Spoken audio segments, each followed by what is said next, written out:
I'm Caitlin Coombs with energeticcity.ca, and welcome to Council Corner, powered by the City of Fort St. John.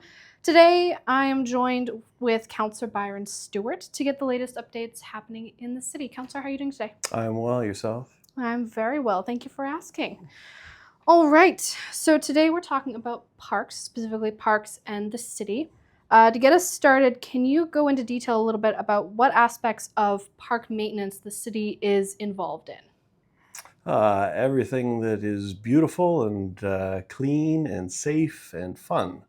So that would be mowing the lawns, mowing the ball fields, looking after the trees, the shrubbery, planting flowers, watering everything, putting in park benches, maintaining the playground equipment, making sure everything is safe and fun and ready for family use, kids use, adult kid use, whatever it would be, so that they are welcoming and inclusive for everyone. Wonderful. And which parks and community green spaces within the city limits is the city responsible for, or is it all of them? All of them, yeah. No, I think from the information that someone had emailed me, we have 29 green spaces and parks throughout the city of Fort St. John.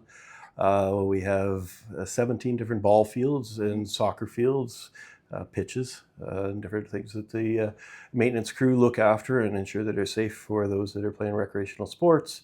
And then outside, it's 40 kilometers of walking trails, biking trails, baby stroller trails, all of those things. And it's inclusive of the parks that we've recently redone, which is Centennial Park with the stage and Festival Plaza and a wonderful openness that people have experienced in Canada Day, and most recently Rib Fest, that kind of thing, to have hundreds, thousands of people down in the park and having a good time with parking facilities close by and washrooms close by, that kind of thing. And then over in Kin Park, they're redone up there with the pump track, of which I didn't know what a pump track was until it was put in front of us because I'm old. But I drive by there and it's very well used, which is awesome to see, along with the ball fields and the pickleball, which has become extremely popular for a number of different age groups. And so, yeah, those are the two redone. We're working on the redo of this rarest ball diamond field and such. And so for me, that's exciting, as none of these parks have been redone within my lifetime until now. And I've been here for a while. So it's good, along with the playground equipment. And Matthews Park is another large park, and playground equipment down there is well used. And the matting now has changed. It used to be sand or gravel when the kids would fall off, and now it's more of a plastic tire, rubbery kind of mats that are much safer. And it's cool. And some of the smaller parks, to Pickle Park, Tots Park, they have new playground equipment for those families that live nearby and can get out and about all seasons and burn off some of the energy of their little ones.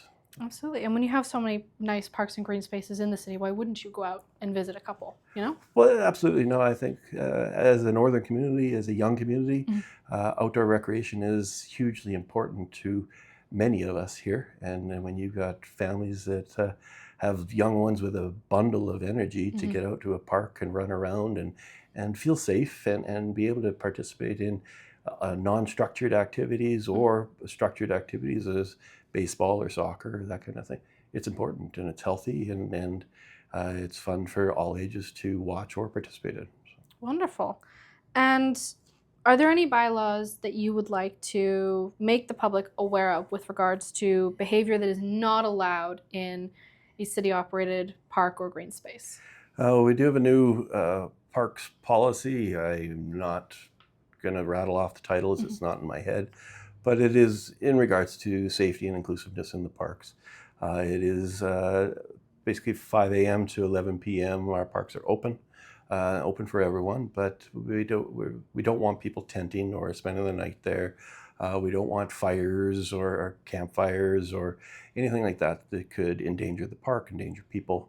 And then it goes into the noise and the inclusiveness of that, or the creating of fears of different things within that. Our parks need to be safe spots for everyone from age 6 to age 96 to come and enjoy and have fun. And so we've got some different policies in place now that will assist with bylaw and assist with our residents in informing bylaw, informing the city if there's an issue, and that can be addressed as quickly as possible.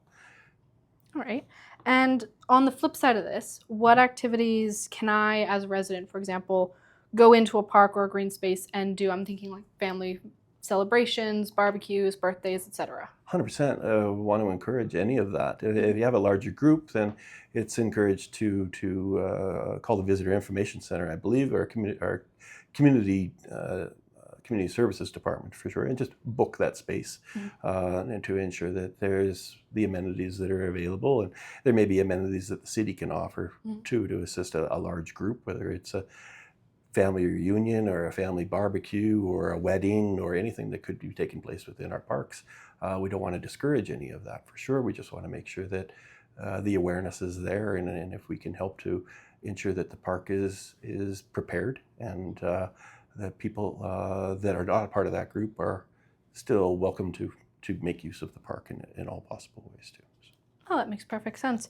And you touched on it a little bit before, but how do you handle complaints that residents submit regarding things that they may have seen, experienced, witnessed within the park itself? You mean besides posting on Facebook? Yes. Yeah. Besides, how do they talk to the city indirectly from Facebook? Right. Well, on Facebook, I'll start with that. We have city has a Facebook page, and it's not the everything page. It's not the WTF page. It is the City of Fort St. John Facebook page, and staff are very responsive in a question being asked or a fear being addressed, that kind of thing. They're very responsive in knowing that, and that gets dealt with. So we encourage people to use Facebook if that is their avenue. Outside of that, we have an app. What is our app called? Wastewise app. I needed some help from the outside world there. That is A-okay. Wastewise app, or call 311, which will put you directly with the city, and you can do that. Or you can go online and you can report a problem. And right on the front page of our City of Fort St. John website, you'll see the report a problem, and it gives several different options. It's really easy to go and report that, and you'll get an email back saying that this is being looked at, and when it's addressed, you'll get another email or a follow-up phone call and say that this has been taken care of, depending on what that issue is. So, and then we have several departments in the city, so what that department is, that information will get routed to, and it'll be handled appropriately. Perfect. And does the city get any funding for parks and green spaces? And if so, how is it used? Where does it come from? Capital-wise, for the restructure of our major parks, Matthews Park, Centennial Park, Kin Park, soon to be Solaris, it comes from our Peace River Agreement. And that is dollars that come to us from the province through that agreement, from industry that is working throughout the area, not within the City of Fort St. John. So we have dollars that come to us on an annual grant basis, and then we allocate that money in ways that will benefit the community as a whole. And so the restructure of those large parks, that is where the dollars have come from for those capital dollars. Operational, it's our tax dollars, for the majority. Some of it is taken out of the Peace River Agreement, a small percentage of that, but majority of that, the operational, the maintenance, the upkeep, the safety and aspects of that is done by the taxpayers of Fort St. John. All right. Perfect. Well, thank you very much for your time, Councillor. Well, that's it. That's all? That's all. Short and sweet today. Okay. Sounds good. All right. This has been Council Corner, powered by the City of Fort St. John.